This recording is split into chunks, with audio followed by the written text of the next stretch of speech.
প্রতিদিন গীতাপাঠ শুনলে মন শান্ত হয়, জীবনে সঠিক পথ দেখাতে সাহায্য করে।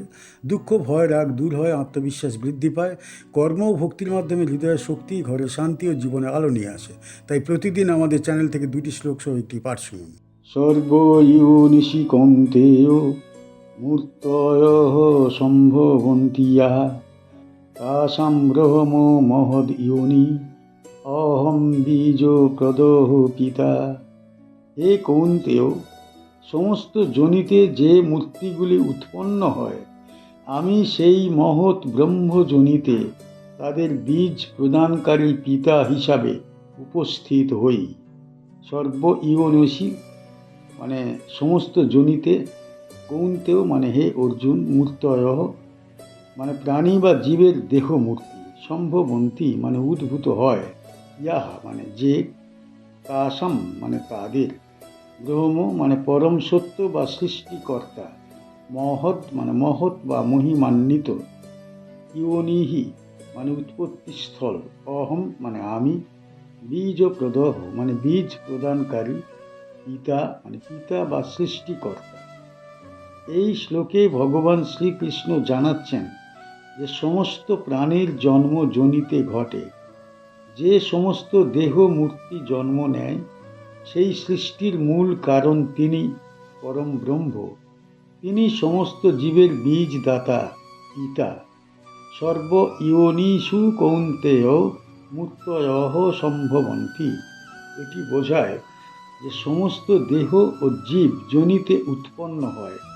জন্ম যে শুধু মানুষের নয়, সমস্ত প্রাণী ও জীবের জন্য প্রযোজ্য।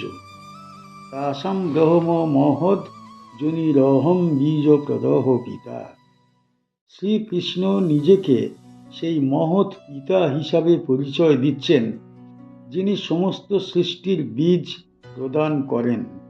এটি কেবল ভৌত জন্ম নয়, বরং সমস্ত প্রাণ ও জীবের আধ্যাত্মিক উৎপত্তির প্রতীক। এই শ্লোক আমাদের শেখায় যে সমস্ত প্রাণের উৎপত্তি একটি ঐক্যবদ্ধ উৎস থেকে, এবং ঈশ্বর সেই উৎসের পিতা ও বীজদাতা। এই উপলব্ধি আমাদের মধ্যে জীবন ও সৃষ্টি সম্পর্কে গভীর শ্রদ্ধা ও ভক্তি জন্মায়। এখানে শ্রীকৃষ্ণ অর্জুনকে জানাচ্ছেন সমস্ত জীবের উৎপত্তি এবং মহৎ ব্রহ্মযোনির গুরুত্ব। পূর্ববর্তী শ্লোকগুলিতে তিনি আত্মা, ক্ষেত্র, ক্ষেত্রজ্ঞ ও পরমাত্মার সম্পর্ক আলোচনা করেছেন। এই শ্লোকে তিনি জীবন ও সৃষ্টির উৎসকে স্পষ্ট করেছেন। কি শিখতে পারি এই শ্লোক থেকে? এই শ্লোক থেকে আমরা শিখি যে সমস্ত প্রাণ ও জীব একই উৎস থেকে উদ্ভূত। আমরা বুঝতে পারি যে ঈশ্বর সকল প্রাণের পিতা ও বীজদাতা। এই শ্লোক আমাদের শেখায় সমস্ত জীবের প্রতি সমবেদনা ও শ্রদ্ধা রাখা এবং সৃষ্টির মূল সত্য বুঝবার গুরুত্ব। আমরা আরও শিখি যে ঈশ্বরের মহিমা উপলব্ধি করলে জীবন ভক্তিময়, স্থির ও শান্তিময় হয়। সত্ত্বং রজস্তম ইতি গুণাঃ প্রকৃতি সম্ভবাঃ নিবধ্নন্তি মহাবাহু দেহে দেহিনং অবিয়য়ম। হে মহাবাহু, সত্য, রজস ও তমস এই 3টি গুণ প্রকৃতির থেকেই উদ্ভূত। এগুলো দেহে অবস্থানকারী দেহিনকে আবদ্ধ করে।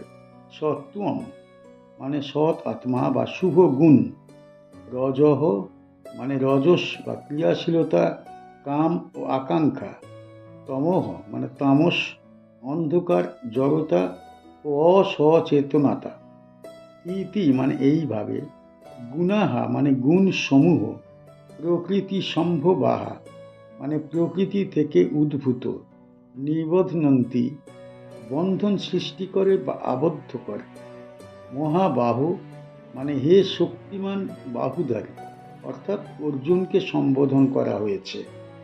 দেহে মানে দেহে, দেহিনম মানে দেহিন বা দেহের অধিকারী আত্মা, অবিয়য়ম মানে অবিনশ্বর বা ক্ষয়হীন।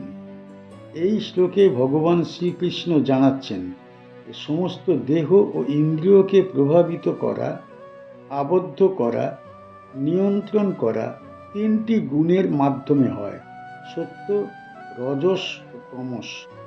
এই তিনটি গুণ প্রকৃতির অংশ। সত্য অর্থাৎ জ্ঞান, শান্তি ও শুভ কার্যকলাপের প্রবণতা। রজস অর্থাৎ কর্ম, কামনা, আকাঙ্ক্ষা ও উত্তেজনার প্রবণতা। তমস অর্থাৎ অজ্ঞান, অলসতা, নিরাশা ও অন্ধকারের প্রবণতা। প্রকৃতি সম্ভবাহা, এই গুণগুলি দেহে জন্মায় বা প্রবাহিত হয়, কিন্তু আত্মা এগুলির দ্বারা প্রবাহিত হয় না। নিবধ্নন্তি দেহে দেহিনম, এই গুণগুলো দেহের সাথে আত্মাকে আবদ্ধ করে মনে করায় যে দেহই সব কিছু, কিন্তু প্রকৃত আত্মা অবিনশ্বর ও স্বাধীন। এই শ্লোক আমাদের শেখায় যে দেহে জন্মানো গুণাবলীর প্রভাবে মন ও কর্ম প্রভাবিত হয়, কিন্তু সত্য আত্মা সেই প্রভাব থেকে মুক্ত। প্রকৃতজ্ঞ ব্যক্তি সেই সত্য বোঝে ও দেহ গুণের আবদ্ধতা ত্যাগ করে। পূর্ববর্তী শ্লোকগুলিতে ভগবান শ্রীকৃষ্ণ আত্মা, দেহ ও পরমাত্মার সম্পর্ক, ক্ষেত্রজ্ঞের ভেদ আলোচনা করেছেন। এখানে তিনি প্রকৃতির গুণ ও তাদের প্রভাব বোঝাচ্ছেন। আমরা এই শ্লোক থেকে কি শিখতে পারি? এই শ্লোক থেকে আমরা শিখি যে দেহ ও মনকে আবদ্ধ করা গুণগুলি প্রকৃতি থেকে উদ্ভূত। আমরা বুঝতে পারি যে আত্মা অবিনশ্বর এবং দেহের আবদ্ধতায় প্রভাবিত হয় না। এই শ্লোক আমাদের শেখায় যে গুণের প্রভাব বোঝার মাধ্যমে মানুষ নিজের দেহ ও মনকে নিয়ন্ত্রণ করতে পারে। আমরা আরও শিখি যে আত্মার প্রকৃতি স্থির, অবিনশ্বর এবং গুণের আবদ্ধতার বাইরে। আমাদের গীতা পাঠ এবং গীতার ব্যাখ্যা কেমন হয়েছে আপনারা কমেন্ট বক্সে অবশ্যই জানাবেন, এবং গীতা পাঠ শোনার পাশাপাশি গীতা অবশ্যই বাড়িতে পড়বেন। পারলে একটি গীতা অবশ্যই কিনে রেখে সেটি বাড়িতে পড়ার চেষ্টা করবেন, কেন শ্লোকগুলি আপনাদেরও দেখা অনেক প্রয়োজন। বর্তমানে বহু ধর্মীয় গ্রন্থ সেগুলি পরিবর্তন করছে অসাধু কিছু মানুষগুলি, আর সেগুলো দেখা গেছে, সেগুলো নিয়ে পরে বিস্তৃত আলোচনা করব। তাই অবশ্যই বলছি গীতা পাঠ শোনার পাশাপাশি গীতা পড়ারও চেষ্টা করুন।